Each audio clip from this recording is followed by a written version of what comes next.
The sunrise painted the dusty streets of Silvercreek, Colorado, with hues of amber and gold as Vivian Knight stepped out onto her porch, her heart heavy with the weight of whispers that followed her wherever she went. It was 1878, and in this small frontier town, being a 22-year-old widow with no family to speak of meant being the subject of endless gossip. Vivian gazed at the mountains in the distance, pulling her shawl tighter around her shoulders despite the warmth of the June morning. 6 months had passed since influenza had claimed her husband Thomas after only 2 years of marriage. 6 months of sidelong glances, hushed conversations that stopped when she entered a room, and the pitying eyes of townsfolk who wondered what would become of her. "Morning, Mrs. Knight," called Mrs. Peterson from across the street, her voice carrying a false brightness. "Heading to church today?" "Yes, madam," Vivian replied with a polite nod, though her stomach tightened at the thought. Sunday services had become a weekly ordeal of strained smiles and empty condolences. Mrs. Peterson's eyes lingered on Vivian's simple blue dress. "Alone again, I suppose?" Vivian forced a smile. "The Lord's company is sufficient," she answered, the practiced phrase rolling off her tongue with ease. As Mrs. Peterson walked away, Vivian stepped back inside her modest home. The small 2-room house that had once felt so full of promise now seemed to echo with emptiness. Thomas had been a good mankind, hardworking but not prosperous enough to leave her with much beyond the house and a dwindling supply of coins kept in a tin box beneath the floorboards. She'd taken up mending clothes for folks in town, but the work barely provided enough to keep food on her table. The bank had been making noises about the mortgage, and Banker Simmons' suggestions that a pretty young thing like her shouldn't worry about such matters carried implications that made her skin crawl. Vivian checked her reflection in the small mirror hanging on the wall. Her dark auburn hair was neatly pinned beneath a modest bonnet, her green eyes bright despite the shadows beneath them. Thomas had always said her eyes reminded him of spring leaves after rain. "One more Sunday," she whispered to herself, straightening her spine. "Just one more." Gathering her Bible and a small handkerchief, she stepped back outside and began the walk to church. Silvercreek had grown considerably in the past few years, as the railroad had brought more settlers west.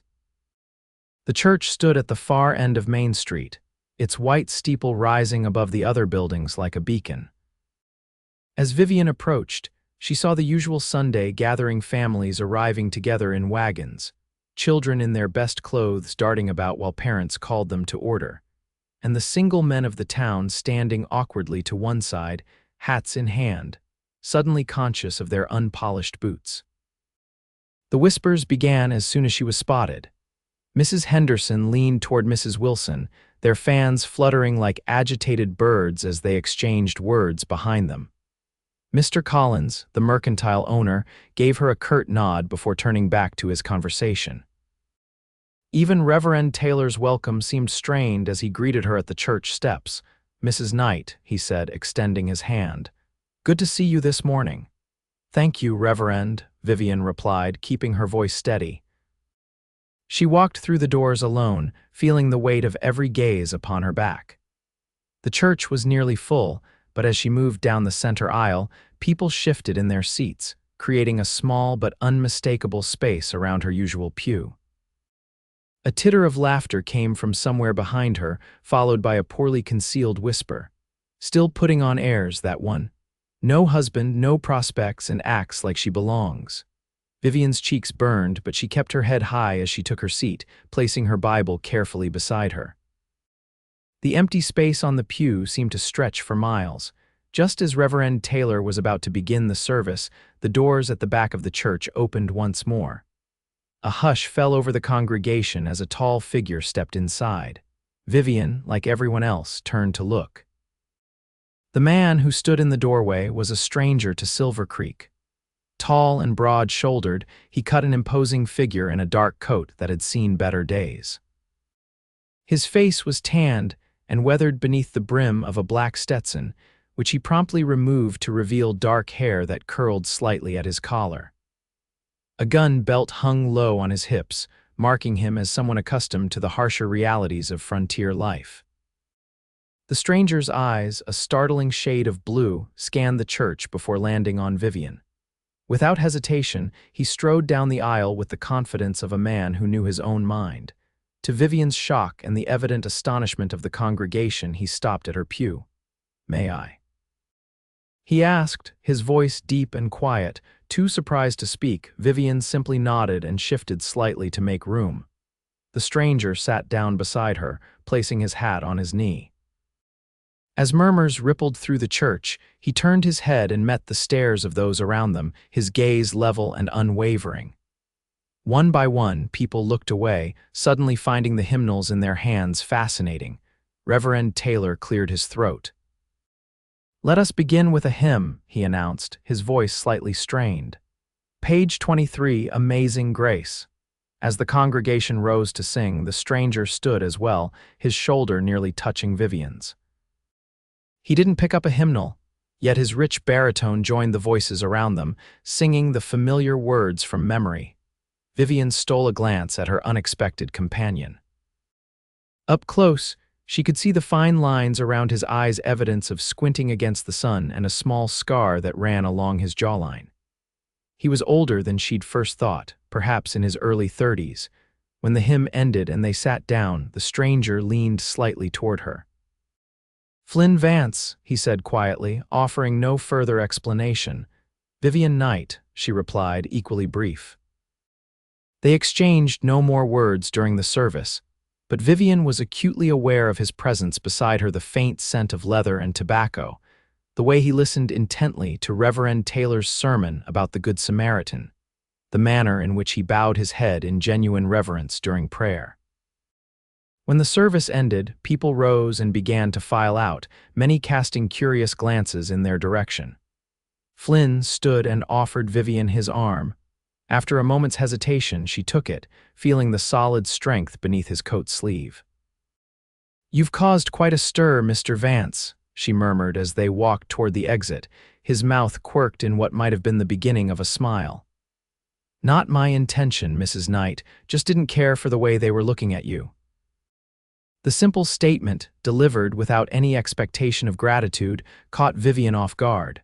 Before she could respond, they had reached the church doors where Reverend Taylor was bidding farewell to his congregation.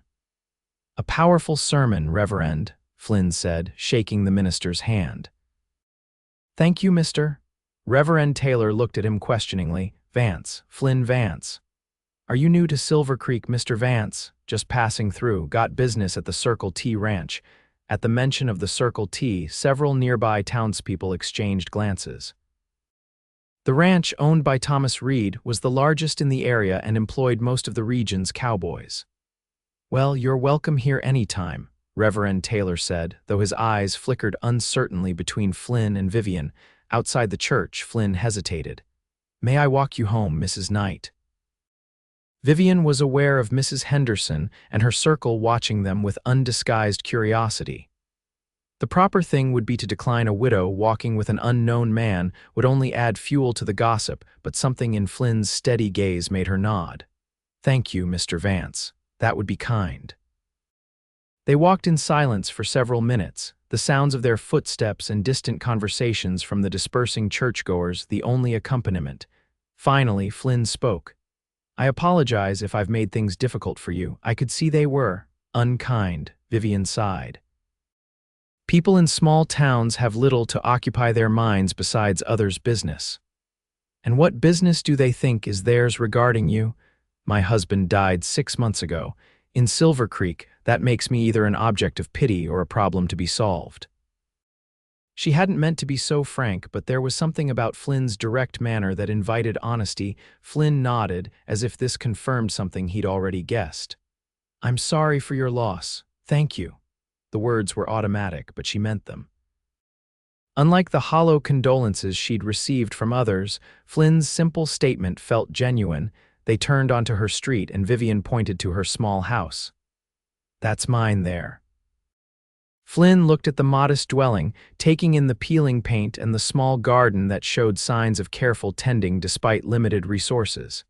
"It's not much," Vivian said, suddenly self-conscious, "but it's home." "It's more than many have," Flynn replied without judgment. They reached her porch and Vivian turned to face him. "Thank you for your kindness today, Mr. Vance. It was unexpected." Flynn removed his hat, holding it in his hands. "Sometimes the unexpected is exactly what we need, Mrs. Knight." He paused, seeming to weigh his next words. "I'll be staying at the hotel while I conduct my business. Perhaps I could call on you properly before I leave town." Vivian hesitated. The prospect of more gossip was daunting, but there was something about Flynn Vance that made her want to be brave. "I would like that." A genuine smile transformed his face, softening the hard lines and lighting his blue eyes. "Until then, Mrs. Knight." With a slight bow of his head, he replaced his hat and turned to leave. Vivian watched him go, his tall figure cutting a straight path down the dusty street. For the first time in months, she felt a flutter of something besides grief or anxiety in her chest, something that might, with time, resemble hope. Inside her house, Vivian removed her bonnet and sat at her small kitchen table, trying to make sense of the morning's events. Flynn Vance was a mystery, clearly not a typical drifter, given his manners and the way he carried himself, yet not quite fitting the mold of the businessmen who occasionally passed through Silvercreek. She was puzzling over this when a knock came at her door. Opening it revealed Mrs. Peterson, whose expression wavered between concern and barely concealed excitement. "Vivian, dear," she said, stepping inside without waiting for an invitation, "I simply had to check on you."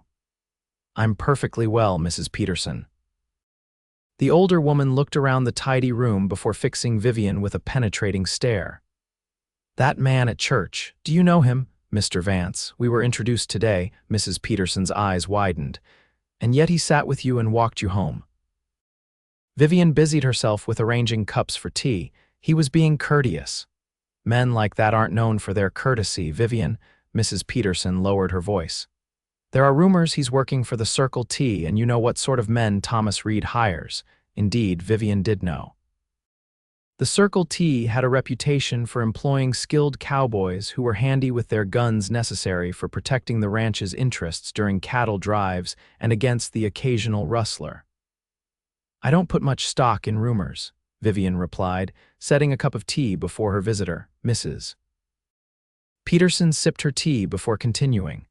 "It's not proper a widow your age being seen with a man like that. People will talk." "People already talk, Mrs. Peterson." The older woman had the grace to look abashed. "We worry about you is all, living alone, no family." "I appreciate the concern," Vivian said, though they both knew it wasn't concern that drove the gossip. "But I can manage my own affairs." After Mrs. Peterson left, promises to look in on Vivian again trailing behind her, Vivian sat on her porch, watching the sunset paint the mountains in shades of purple and gold. She thought of Flynn Vance's steady blue gaze and the way he'd unflinchingly met the stares of the congregation. It had been a long time since anyone had stood beside her like that. She wasn't sure what to make of it or of him, but for the first time in months, she found herself looking forward to tomorrow. Monday morning dawned clear and bright.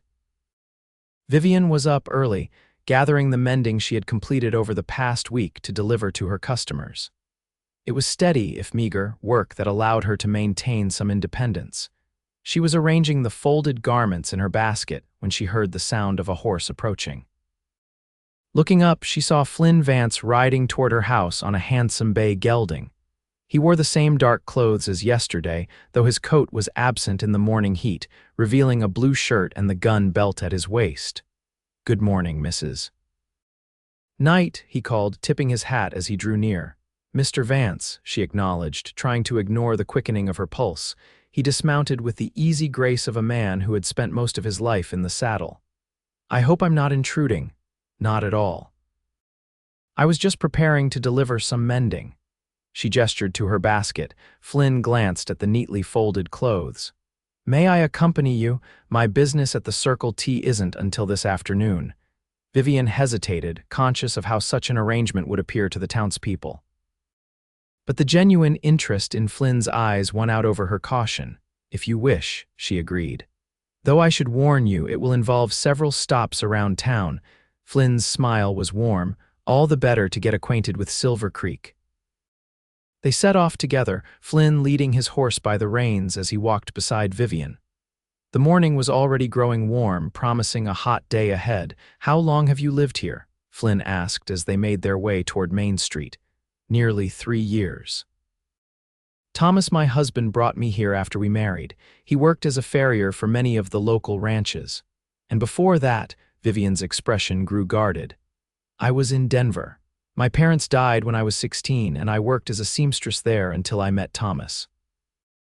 Flynn nodded, seeming to sense her reluctance to elaborate. "The mountains around here are beautiful." "Yes," Vivian agreed, relieved at the change in subject, "especially in autumn when the aspens turn gold." Their first stop was the dry goods store, where Vivian had repaired several shirts for Mr. Collins. The shopkeeper's eyebrows rose at the sight of Flynn, but he made no comment as he paid Vivian for her work. As they continued their rounds, Vivian became increasingly aware of the stares and whispers that followed them. Outside the hotel, they encountered Mrs. Henderson and her daughter Sarah, both of whom openly gawked at the pair.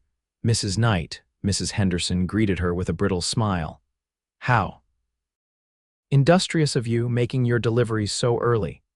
"Good morning, Mrs. Henderson, Sarah," Vivian replied politely. "This is Mr. Vance. He's in town on business with the Circle T." Mrs. Henderson's eyes narrowed as she assessed Flynn. "Indeed, and how do you find our little town, Mr. Vance?" "Friendly for the most part," Flynn replied, his tone pleasant but his gaze direct. Mrs. Henderson flushed slightly. "Yes, well, we pride ourselves on our community spirit." She turned to her daughter. "Come, Sarah, we mustn't be late for your piano lesson." As they walked away, Vivian could hear Mrs. Henderson's whispered comments about that night woman and inappropriate company. "I'm sorry," Vivian said quietly once they were out of earshot. "I should have warned you about. You have nothing to apologize for," Flynn interrupted gently. "I've encountered worse than wagging tongues in my time." "And what time is that, exactly?" Vivian asked, unable to contain her curiosity any longer. "What brings you to the Circle T?" Flynn was silent for a moment, as if weighing how much to tell her. "I used to ride with Thomas Reed years back," he finally said. "He's asked me to help with some difficulties the ranch has been having." The careful way he phrased it suggested these difficulties were more serious than ordinary ranch problems. Rustlers, perhaps, or disputes over land or water rights, common enough issues in cattle country. "I see," Vivian said, though in truth, his answer had only raised more questions. Their last stop was the home of Widow Carter, an elderly woman who lived at the edge of town. Unlike the others, she welcomed Flynn with genuine warmth. "Bringing a gentleman caller, are you, Vivian?" she teased as she invited them inside her small but immaculate home. "Mr. Vance was kind enough to accompany me on my deliveries," Vivian explained, handing over the mended quilt she had repaired. "Well, it's high time someone in this town showed you proper courtesy," Mrs. Carter declared, examining the quilt with approval. "Your stitching is as fine as ever, my dear." She insisted they stay for coffee, and Vivian found herself relaxing in the old woman's company. Mrs. Carter had lost her husband to a mining accident years ago and had raised 3 sons on her own, all grown and moved away now. Perhaps that experience had given her compassion where others offered only judgment. "How long will you be in Silvercreek, Mr. Vance?" Mrs. Carter asked as she poured them each a cup of strong coffee. "That depends on how quickly I can resolve my business," Flynn replied. "A week, perhaps longer." Mrs. Carter nodded, her shrewd eyes moving between Flynn and Vivian. "Well, I hope you'll look in on our Vivian while you're here. She's had a rough time of it, though she'd never complain." "Mrs. Carter," Vivian protested, her cheeks warming. "Hush, child." "I'm too old to mince words." The widow turned back to Flynn. "These small-minded folk can't imagine a young woman making her own way. They'd rather see her married off again or run out of town than admit a woman might manage on her own." Flynn's expression grew serious. "Some men are threatened by strength in women." "Precisely," Mrs. Carter exclaimed, clearly pleased by his response. "You seem to have better sense than most, Mr. Vance." When they finally took their leave, Mrs. Carter pressed Vivian's hand warmly. "He's a good one," she whispered. "I can tell." Back on the street, Vivian found herself smiling despite her embarrassment. Mrs. Carter speaks her mind. A rare quality, Flynn said, his own lips quirking upward, and a valuable one. They had nearly reached Vivian's house when they encountered banker Simmons walking in the opposite direction. The banker's round face registered surprise, then calculation as he took in the sight of them together. "Mrs. Knight," he said, tipping his hat, "I was just coming to see you." Vivian tensed. "Mr. Simmons." The banker's gaze shifted to Flynn, assessing. "I don't believe we've met." "Flynn Vance," Flynn said, extending his hand. Simmons shook it briefly. "Howard Simmons. I own the bank here in Silvercreek." He turned back to Vivian. "I wanted to discuss your mortgage payment, Mrs. Knight. It's several days overdue." Vivian's cheeks burned with humiliation. She had been hoping to have enough by the end of the week once all her mending was paid for. "I'm aware, Mr. Simmons." "If you could just allow me a few more days, business is business, Mrs. Knight," Simmons interrupted, his tone regretful but his eyes hard. "I've been quite lenient already, considering your situation." Flynn stepped forward slightly. "Perhaps we could discuss this privately, Mr. Simmons." "I'm sure an accommodation can be reached." The banker's eyebrows rose. "Are you a relative of Mrs. Knight's, Mr. Vance?" "A friend," Flynn replied evenly. Simmons looked between them, a smirk playing at the corners of his mouth. "I see. Well, as this is a private financial matter, I really must insist on speaking with Mrs. Knight alone." "That won't be necessary," Vivian said quickly, not wanting Flynn to think she expected his help with her financial troubles. "I'll come by the bank tomorrow morning, Mr. Simmons." "We can discuss it then." The banker hesitated, then nodded. "Very well, 10 o'clock. With a final curious glance at Flynn, he continued on his way. They walked the remaining distance to Vivian's house in silence. At her porch steps, Vivian turned to face Flynn, her expression composed despite her inner turmoil. "Thank you for accompanying me today, Mr. Vance. It was a kindness." Flynn studied her face. "I hope I didn't overstep with Simmons." "No," Vivian assured him. "But my financial matters are my concern. I wouldn't want you to think—" "I think you're a woman of considerable strength," Flynn interrupted gently. "But even the strongest among us can use a friend now and then." The word friend hung between them, weighted with possibility. "Will I see you again before you leave Silvercreek?" Vivian asked, surprising herself with her boldness. Flynn smiled, a genuine expression that transformed his weathered face. "Count on it, Mrs. Knight." He mounted his horse with practiced ease. "Good day." Vivian watched him ride away, conflicting emotions churning within her. Flynn Vance intrigued her in a way no one had since Thomas's death, perhaps even before. But she had learned the hard way that life on the frontier was unpredictable and attachments could lead to heartbreak. Still, as she entered her empty house, she couldn't help but look forward to seeing him again. The following morning, Vivian dressed with extra care before heading to the bank. She had counted and recounted her meager savings, knowing it wasn't enough but hoping Simmons might grant her a further extension. The bank was a solid brick building in the center of town, its imposing facade designed to inspire confidence in its stability. Inside, the polished wooden counters and brass fixtures spoke of prosperity that seemed to mock Vivian's own precarious finances. Banker Simmons was waiting for her in his private office, a small room dominated by a large desk and shelves of leather-bound ledgers. He gestured for her to take a seat. "Mrs. Knight," he began, folding his hands on the desk, "I've reviewed your account thoroughly. You're now 3 months behind on your payments." "I understand, Mr. Simmons," Vivian said, sitting straight-backed in her chair. "I can pay half of what's owed today, and if you could just grant me another 2 weeks," Simmons shook his head. "I'm afraid that won't be possible. The bank has been more than patient, but we must protect our investments." "The house is all I have," Vivian said, fighting to keep her voice steady. "Yes, well," Simmons leaned back in his chair, his expression shifting to one of calculated concern, "there might be another solution. As I've mentioned before, a woman in your position shouldn't have to worry about such matters." Vivian stiffened. She knew exactly what kind of solution Simmons was hinting at. The banker was a widower of 15 years who had made similar overtures to other women in financial distress. "I prefer to handle my own affairs, Mr. Simmons," Simmons's eyes hardened. Then I'm afraid I must insist on payment in full by the end of the week, or we'll be forced to foreclose. The amount he named was impossible, nearly all she had managed to save over 6 months of careful economy. That's not enough time, she protested. It's all I can offer, he replied with finality. Unless, of course, you reconsider my more personal arrangement. Vivian stood, her hands trembling slightly but her voice steady. Good day, Mr. Simmons. She left the bank with her head held high, though inside she was reeling. The thought of losing her home, the last tangible connection to her life with Thomas, was almost unbearable. Yet the alternative Simmons offered was unthinkable. So absorbed was she in her thoughts that she nearly collided with Flynn, who was walking toward the hotel. Mrs. Knight, he said, touching the brim of his hat. His smile faded as he took in her expression. Is everything all right? Fine, Vivian replied automatically, then sighed.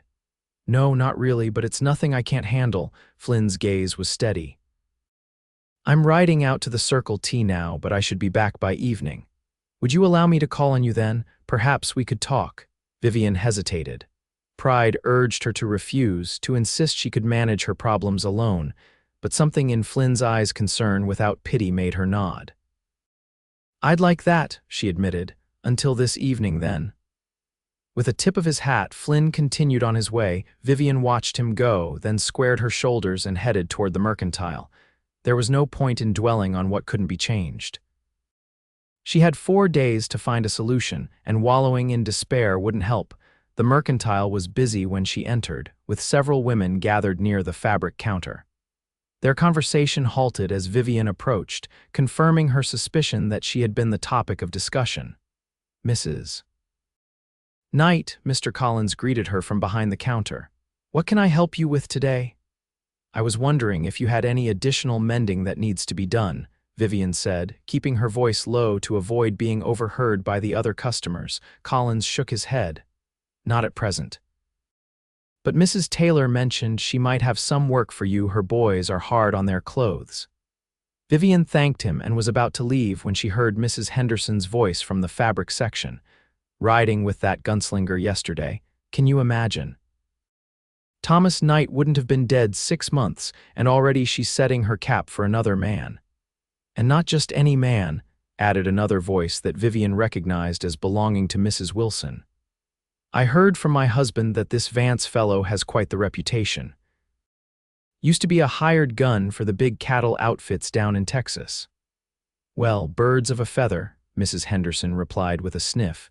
She always did put on airs, even when Thomas was alive, coming from who knows where with no family to speak of. I always said there was something not quite right about that match. Vivian's hands clenched at her sides, but she forced herself to walk calmly past the women with a brief nod of acknowledgement. Their malicious gossip was nothing new, though the specifics about Flynn made her wonder. Was he indeed a hired gun? He carried himself with the confidence of a man who knew how to use the weapon at his hip, but he had seemed too gentle, too thoughtful to be the kind of ruthless gunslinger they described. By late afternoon, Vivian had visited the Reverend's house where Mrs. Taylor had indeed provided her with a substantial pile of mending and had also secured a promise of additional work from the doctor's wife. It wasn't enough to save her home, but it was something. She was preparing a simple supper when a knock came at her door. Opening it revealed Flynn, his clothes dusty from the ride but his eyes bright as they met hers. Mrs. Knight, he greeted her. I hope I'm not too early. Not at all, she replied, stepping back to allow him entry. I was just preparing some supper. Have you eaten? I haven't, he admitted. But I don't want to impose. It's only stew, Vivian said, suddenly self-conscious of her humble fare. But there's plenty. Flynn removed his hat as he entered. Then I'd be honored to join you. The simple domesticity of sharing a meal at her small table seemed to ease something in both of them. Flynn spoke of his day at the Circle T, describing the vast operation with its thousands of cattle and dozens of cowboys. Vivian, in turn, told him about her visits to the Taylors and the doctor's wife. It wasn't until they had finished eating that Flynn broached the subject of her troubles. You seemed distressed this morning after leaving the bank, he said, his tone gentle but direct. Is there anything I can do to help? Vivian hesitated, torn between pride and pragmatism. It's the mortgage, she finally said. Mr. Simmons has given me until the end of the week to pay what's owed or he'll foreclose. Flynn's expression darkened. And how much is needed? More than I can possibly gather in 4 days, Vivian admitted. She named the sum, watching as Flynn's eyebrows rose slightly. I've been managing with my mending work, but it's not enough. Thomas left some savings, but his illness took most of it. And Simmons won't extend the deadline. Vivian's cheeks colored. Not unless I accept his personal assistance. Understanding dawned in Flynn's eyes, followed by a flash of anger. I see. It doesn't matter, Vivian said quickly. I'll find another solution. Flynn was quiet for a moment, his blue eyes thoughtful. What if I were to lend you the money? Vivian stared at him, stunned. I couldn't possibly accept such a thing. We barely know each other. Consider it a business arrangement, Flynn suggested. You can repay me when you're able, with interest, if that makes you more comfortable. Why would you do that? Vivian asked, searching his face for hidden motives. Flynn's expression softened. Because I admire your courage, Mrs. Knight, and because sometimes fate puts us in a position to help others, just as others have helped us in the past. Vivian was silent, weighing his offer against her desperate situation. I would insist on a proper agreement, she said finally, and I would repay every cent. Flynn nodded, seemingly satisfied. We can draw up the paperwork tomorrow. For now, consider the matter resolved. Relief washed over Vivian, so powerful that tears sprang to her eyes. She blinked them away quickly. Thank you, she said simply. I don't know what else to say. No thanks necessary, Flynn replied with a smile. Now tell me more about this town of yours.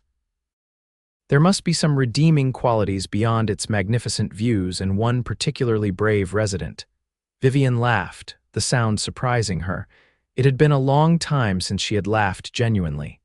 Well, the summer festival is quite lovely. And the children's Christmas pageant is a sight to behold, especially when the Thornton twins inevitably forget their lines. They talked late into the evening, the conversation flowing easily between them. Flynn told her of his travels across the Western Territories, painting vivid pictures of mountains higher than any she had seen and deserts that stretched to the horizon. In turn, Vivian shared memories of her childhood in the East before her family had moved to Denver, describing the green forests and busy streets of Boston. When Flynn finally rose to leave, the oil in Vivian's lamp was running low. I've kept you up too late, he said apologetically. It's been a pleasure, Vivian assured him. I can't remember the last time I enjoyed conversation so much. At the door, Flynn paused. May I call on you again tomorrow? We can take care of the paperwork for the loan, and perhaps you might show me more of Silvercreek. I'd like that very much, Vivian replied. Suddenly shy, Flynn took her hand, his touch warm and strong. Good night, Mrs. Knight. Vivian, she said impulsively. Please call me Vivian. A slow smile spread across Flynn's face. Good night, Vivian. Sleep well. After he had gone, Vivian stood on her porch for a long moment, watching the stars overhead.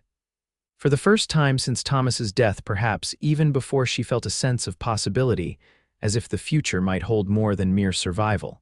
The following morning dawned bright and clear. Vivian had just finished breakfast when she heard voices outside, angry voices, one of which she recognized as Flynn's. She hurried to the door to find Flynn facing off against Banker Simmons and Sheriff Mills on her front path. This is a private matter between Mrs. Knight and the bank, Simmons was saying, his face flushed with anger. You have no right to interfere. I'm not interfering, Flynn replied evenly. I'm offering a legitimate business transaction. Mrs. Knight will pay what she owes with my assistance. Sheriff Mills, a heavy-set man with a thick mustache, looked uncomfortable to be caught in the middle of the dispute. Now, gentlemen, let's keep this civil. Vivian stepped onto her porch. What's happening here? Simmons turned to her, his expression sour. Your friend here came to the bank this morning with an offer to pay your mortgage in full. I was explaining to him that such arrangements need to be made directly with the mortgage holder. Which is why I'm here now, Flynn said, his gaze steady on Vivian. I came to escort you to the bank, but Mr. Simmons was apparently concerned enough to involve the sheriff. Sheriff Mills cleared his throat. I'm just here to make sure everything stays peaceful, madam. Vivian's chin lifted. There's no need for concern, Sheriff. Mr. Vance has indeed offered to help me with my financial situation, and I've accepted. We were planning to come to the bank today to formalize the arrangement. Simmons's eyes narrowed.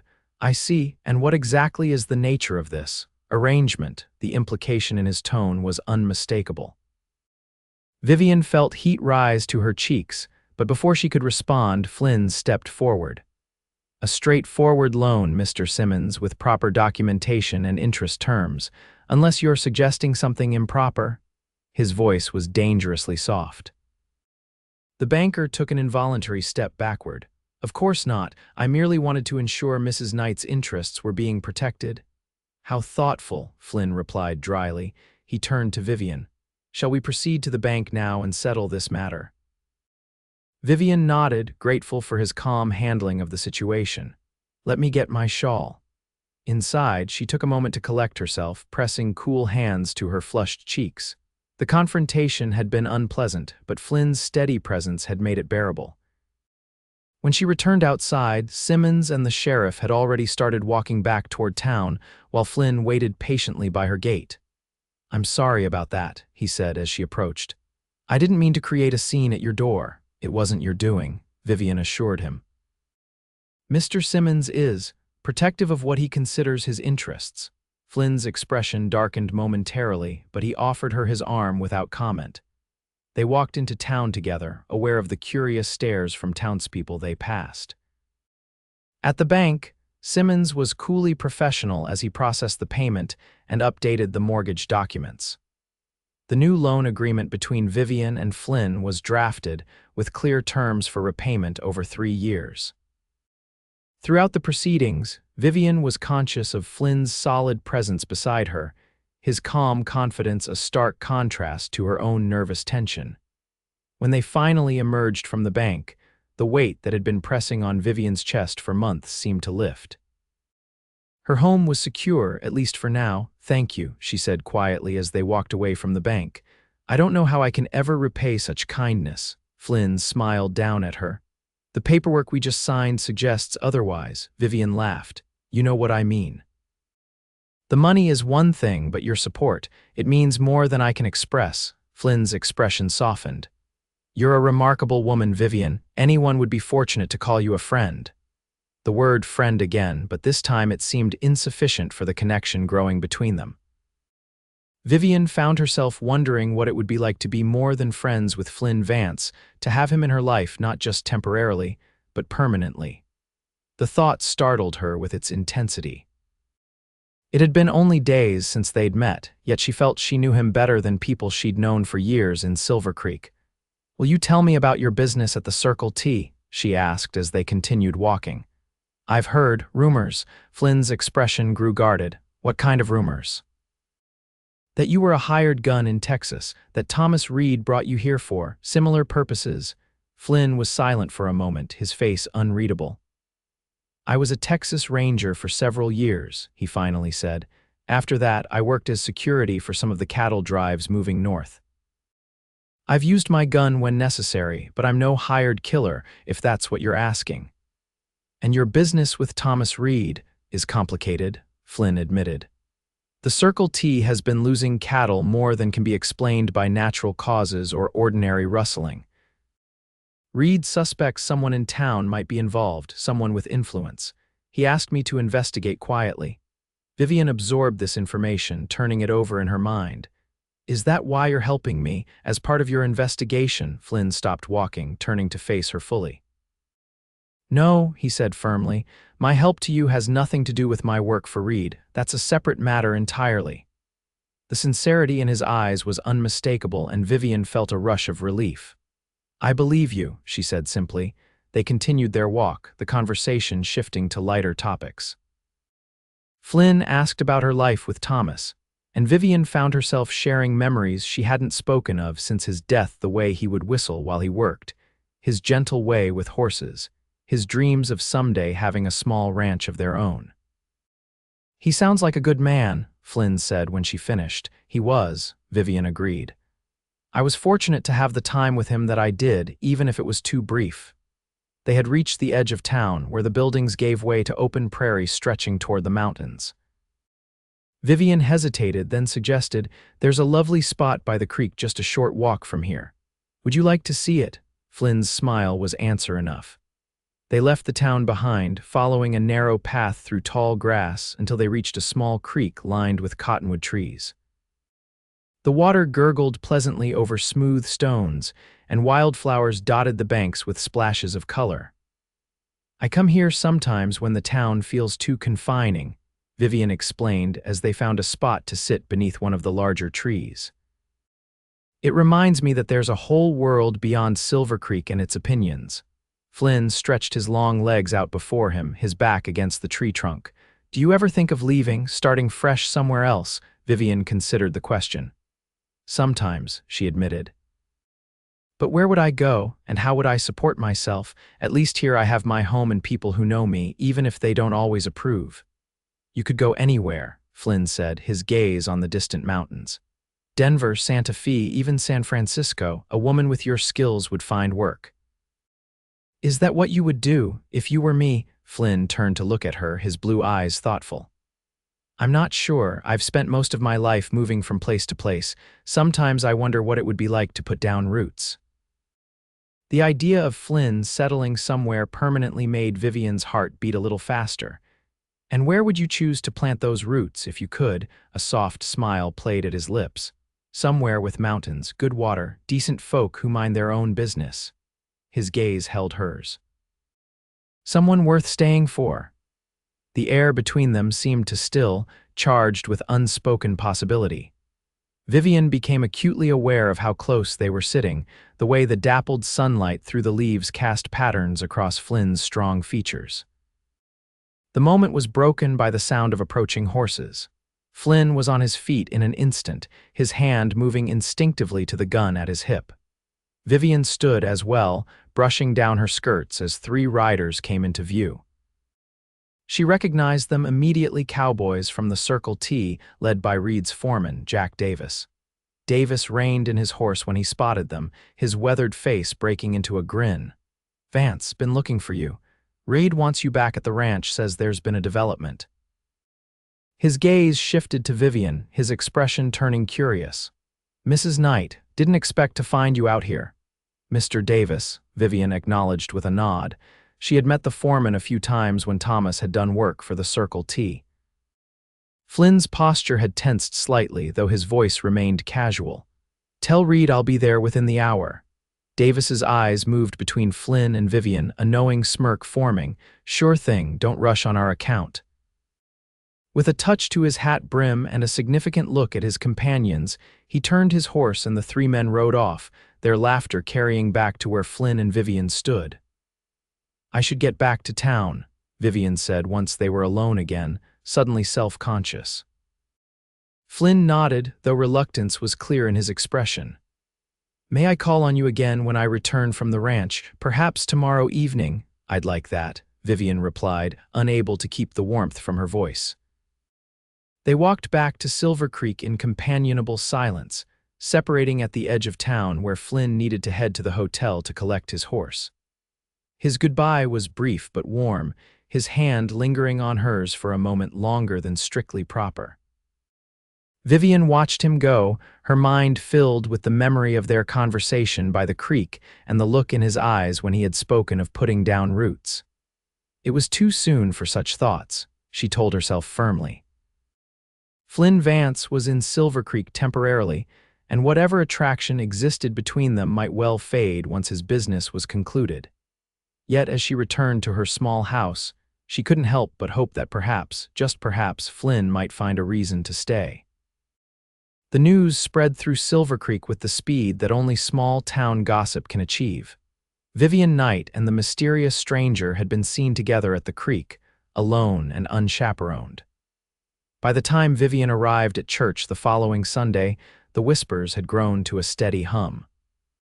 Flynn had not returned from the Circle T as promised. A brief note delivered by one of Reed's cowboys explained that his business had proven more complicated than anticipated, but that he hoped to see her soon. The disappointment Vivian felt at his absence was more acute than she wanted to admit. She entered the church alone once more, conscious of the stares that followed her progress down the aisle. The empty space on the pew beside her seemed to emphasize Flynn's absence. Reverend Taylor's sermon that day focused on the story of Ruth and Naomi, women who had faced hardship with courage and found unexpected blessings. Vivian couldn't help but feel the message was directed partly at her, especially when the Reverend's gaze found hers during his conclusion about communities supporting their widows and strangers. After the service, Vivian steeled herself for the usual polite but distant greetings. To her surprise, Mrs. Taylor approached her with genuine warmth. "Vivian, dear, I wanted to thank you for the lovely work you did on the boys' clothes. You have such a deft hand with needle and thread." "It was my pleasure, Mrs. Taylor." The minister's wife hesitated, then added in a lower voice, "I also wanted to say that Robert and I don't hold with the gossip that's been circulating. Mr. Vance seems a fine gentleman, and your friendship with him is your own affair." Touched by the unexpected support, Vivian could only murmur her thanks. As Mrs. Taylor moved away, Widow Carter appeared at Vivian's elbow. "No sign of your handsome cowboy today?" the older woman asked with a twinkle in her eye. "He's been detained at the Circle T," Vivian replied, trying to keep her tone casual. "And he's not my cowboy, Mrs. Carter." "Not yet, perhaps," the widow said with a knowing smile, "but I've seen the way he looks at you, my dear. And more importantly, the way you look at him." Before Vivian could respond, a commotion at the church door drew everyone's attention. Flynn Vance stood in the entrance, his tall frame silhouetted against the bright sunlight outside. His clothes were dusty from the trail, suggesting he had ridden straight to the church without stopping. As the congregation watched in stunned silence, Flynn strode purposefully down the aisle, his eyes fixed on Vivian. When he reached her, he removed his hat and offered her a smile that made her heart skip. "I apologize for my tardiness," he said quietly, though in the hushed church his words carried. "May I?" Wordlessly, Vivian shifted to make room for him on the pew. As Flynn sat beside her, she became acutely aware of the whispering that had resumed around them. But when she glanced at Flynn, his steady gaze and reassuring presence made the whispers seem insignificant. Reverend Taylor, recovering from his surprise, invited the congregation to join in a final hymn. As they stood to sing, Flynn's hand found Vivian's, his fingers entwining with hers in a gesture that was both protective and possessive. Vivian felt a blush rise to her cheeks, but she didn't pull away. After the service, they walked out together, Flynn's hand at the small of her back. Outside, he drew her slightly apart from the dispersing congregation. "I'm sorry I couldn't return as promised," he said, his expression earnest. "Reed's situation has grown more complex, and I couldn't get away until this morning." "You didn't have to rush to church," Vivian said, though she was secretly pleased that he had made the effort. Flynn's smile was warm. "I made a promise to myself the first Sunday I saw you that you wouldn't have to walk in alone again." The simple statement touched Vivian deeply. "Thank you," she said softly. They began walking toward her house, aware of the curious stares that followed them but finding it easier to ignore them together. "Were you able to resolve Reed's problems?" Vivian asked once they were beyond the immediate scrutiny of the churchgoers. Flynn's expression turned serious. "Partially. We've identified the source of the cattle rustling, but not all the participants. Reed suspects someone in town is involved, someone with influence." Vivian thought about this. "Someone like Banker Simmons," Flynn looked at her sharply. "What makes you say that?" "Just a feeling," Vivian replied with a shrug. "He seems to take an unusual interest in the affairs of local ranchers, especially when they're facing difficulties, and he's been particularly eager to foreclose on properties near the Circle T." Flynn was quiet for a moment, his brow furrowed in thought. "That's interesting. Reed mentioned something similar, that several small ranchers have lost their land to the bank recently, all properties that border his grazing land. And what happens to those properties after foreclosure?" They've been sold to a man named James Blackwell, Flynn said.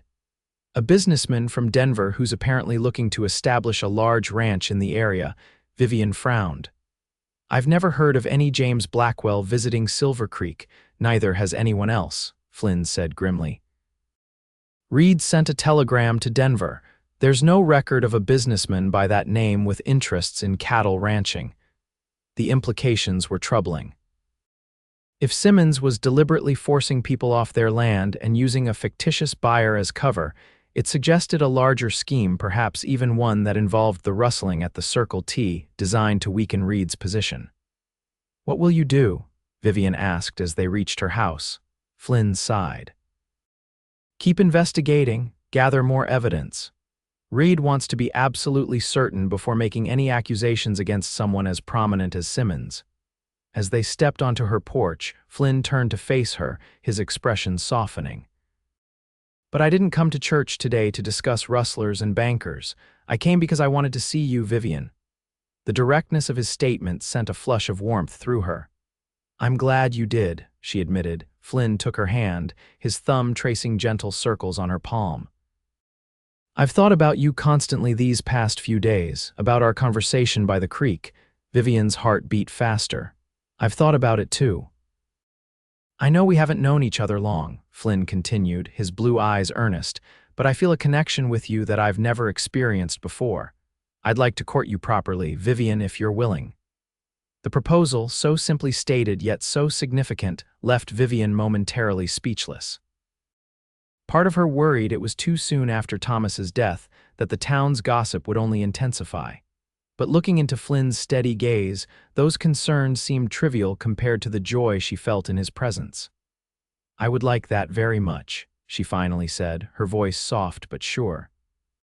Flynn's smile was radiant. He lifted her hand to his lips, pressing a gentle kiss to her knuckles. You've made me very happy. The moment was interrupted by the sound of approaching footsteps. They turned to see Sheriff Mills making his way toward Vivian's house, his expression troubled. Mr. Vance, he called as he drew near, been looking for you. Flynn straightened, his posture alert. What can I do for you, Sheriff? Mills glanced uncomfortably at Vivian before answering. There's been an incident at the Circle T. One of Reed's men was shot last night, wounded pretty bad, but he'll live. Said the shooters were after Reed's account books. Flynn's face darkened. And Reed? He's fine, but he wants you back at the ranch right away. Sent me to find you when you didn't return with the others this morning.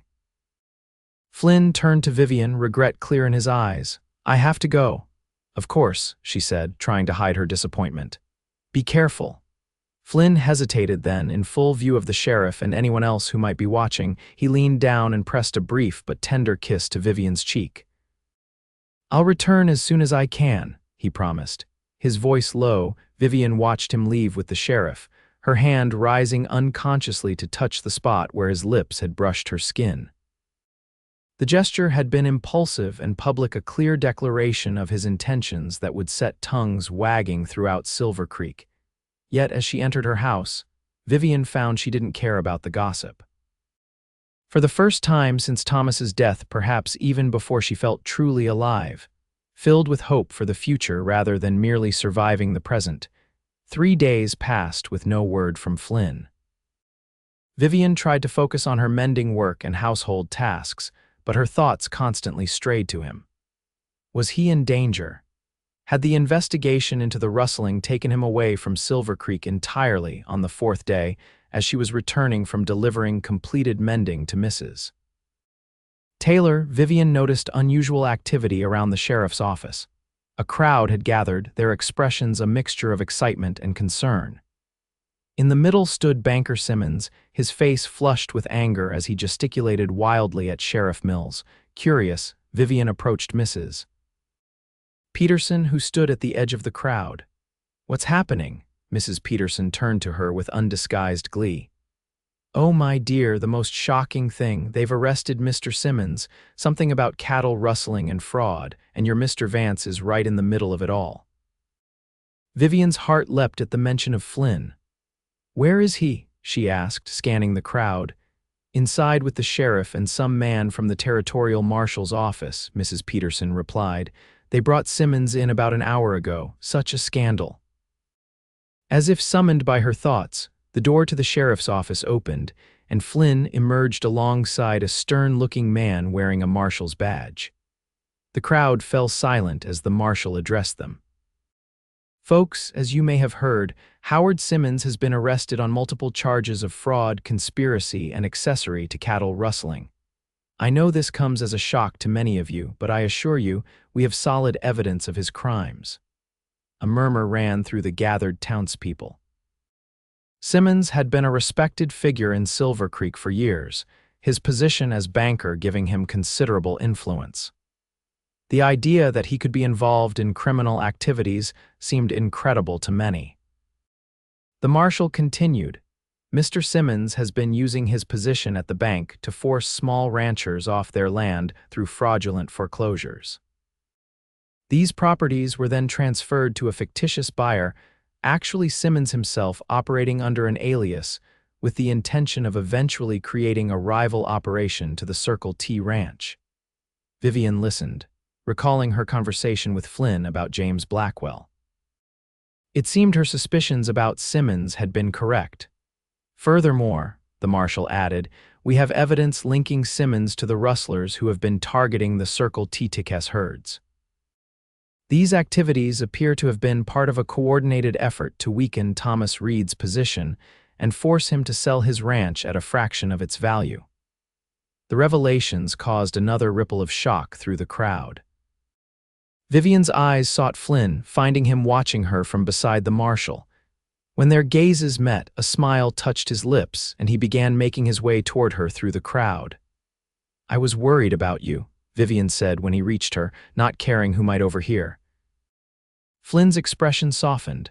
"I'm sorry I couldn't send word. Things moved quickly once we had proof of Simmons's involvement."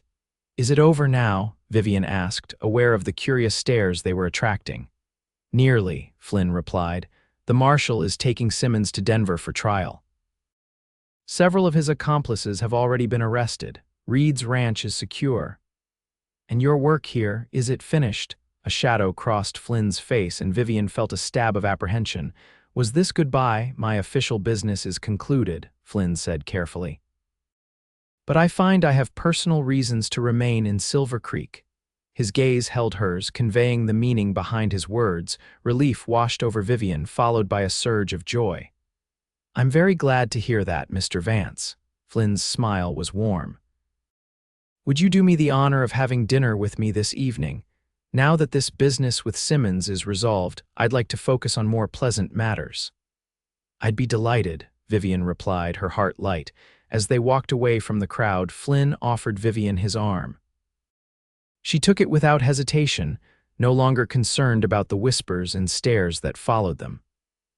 Let the town talk. She had found something precious with Flynn, something worth any amount of gossip. The weeks that followed were the happiest Vivian had known in a very long time. Flynn's courtship was attentive and proper, yet filled with genuine affection that grew deeper with each passing day. They attended church together every Sunday, rode to the creek for picnics, and spent evenings on Vivian's porch talking about everything and nothing. To Vivian's surprise, the town's attitude toward her began to shift. The arrest of banker Simmons had shaken Silvercreek's social hierarchy, leaving people uncertain about who to trust. Flynn's role in uncovering the banker's crimes had earned him respect, and by extension, his association with Vivian became more acceptable. Mrs. Taylor invited them both to dinner at the parsonage. Widow Carter insisted they join her for regular Sunday afternoon teas, even Mrs. Henderson, who had been among the most vociferous gossips, began to acknowledge Vivian with civil nods when they passed on the street. As autumn arrived, painting the surrounding mountains with splashes of gold and crimson, Flynn surprised Vivian one evening as they sat on her porch watching the sunset. "Reed has offered me a position as his ranch manager," he said, his voice casual though his eyes were intent on her face. "It would mean settling here permanently." Vivian's heart quickened. "And will you accept?" Flynn reached for her hand. "That depends. On what? On whether I have a reason to stay." His blue eyes held hers. Vivian, these past months have been the happiest of my life. I never expected to find someone like you, someone brave and kind and true. I know it hasn't been long, but I'm certain of what I feel for you. Vivian could hardly breathe as Flynn slid from his chair to kneel before her, still holding her hand in his. I love you, Vivian Knight. Will you do me the extraordinary honor of becoming my wife? Tears of joy filled Vivian's eyes. Yes, she whispered, then louder. Yes, Flynn, I will. Flynn's face lit with happiness. He rose, drawing her to her feet and into his arms. His kiss was tender at first, then deepening with a passion that made Vivian's pulse race. When they finally parted, both breathless, Flynn rested his forehead against hers. I promise to cherish you every day of our lives, he murmured, to stand beside you through whatever comes. As I will stand beside you, Vivian replied, her heart full to bursting. They were married in Silvercreek's church on a crisp October day, with the mountains aflame with autumn colors as their backdrop. Reverend Taylor performed the ceremony, his wife beaming from the front pew. Widow Carter dabbed at her eyes with a handkerchief, while Thomas Reed and his cowboys filled several rows, their usually rough appearance softened by Sunday suits and scrubbed faces. To Vivian's amazement, nearly the entire town attended. People who had once whispered behind her back now offered sincere congratulations. Mrs. Henderson even brought a handmade quilt as a wedding gift, her manner suggesting she had always approved of the match. As Flynn placed a simple gold band on Vivian's finger, his hands steady and his eyes filled with love, she thought of that first Sunday when he had sat beside her in church, defying the town's judgment with quiet dignity. From that single act of kindness had grown a love that now bound them together for life. I now pronounce you man and wife, Reverend Taylor declared. You may kiss your bride. Flynn drew Vivian into his arms, his kiss tender yet filled with promise. The church erupted in applause, but Vivian barely heard it, lost in the wonder of this moment and the future it heralded later. At the reception held at the Circle T Ranch, Flynn led Vivian away from the celebrating guests to a quiet spot overlooking the valley. The setting sun bathed the landscape in golden light, the distant mountains standing like sentinels against the darkening sky. "Happy, Mrs. Vance?" Flynn asked, his arm around her waist. Vivian leaned into his embrace, savoring the new name. "Happier than I ever thought possible," she answered truthfully. "I have something for you," Flynn said, reaching into his pocket. He withdrew a small key, pressing it into her palm. "A wedding gift." Vivian looked at the key in confusion. "What is this for?" Flynn's smile was tender. "For our home. Reed has given us a piece of land at the eastern edge of the ranch that rise with the stand of cottonwoods. I've been building a house there for the past month." He looked slightly sheepish at her surprise. "I was hoping you'd say yes." Tears filled Vivian's eyes once more. "You built us a house, with help from the ranch hands," Flynn admitted. "It's not grand, but it's solid, room to grow into." The implication of his words, a future with children, a family of their own, filled Vivian with joy. "When can I see it?" "Tomorrow," Flynn promised, drawing her closer. "Tonight, we have other matters to attend to." His kiss held all the passion and tenderness that had been building between them over the months of their courtship. Vivian returned it wholeheartedly, no longer concerned about who might be watching or what they might think. They returned to the celebration hand in hand, greeted by cheers and good-natured teasing from the cowboys.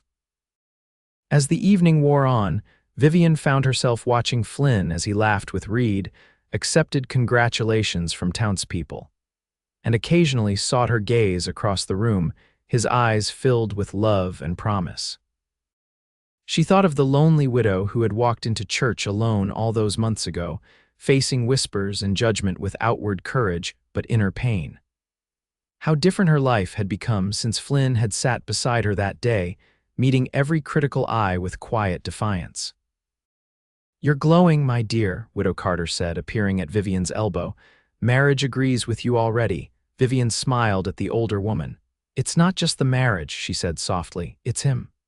Flynn saw me when I was invisible to everyone else. He stood beside me when others turned away." Mrs. Carter patted her hand. That's what love does, child. It sees the truth of a person when the rest of the world is blinded by its own prejudices. Flynn approached them, his smile warm as he extended his hand to Vivian.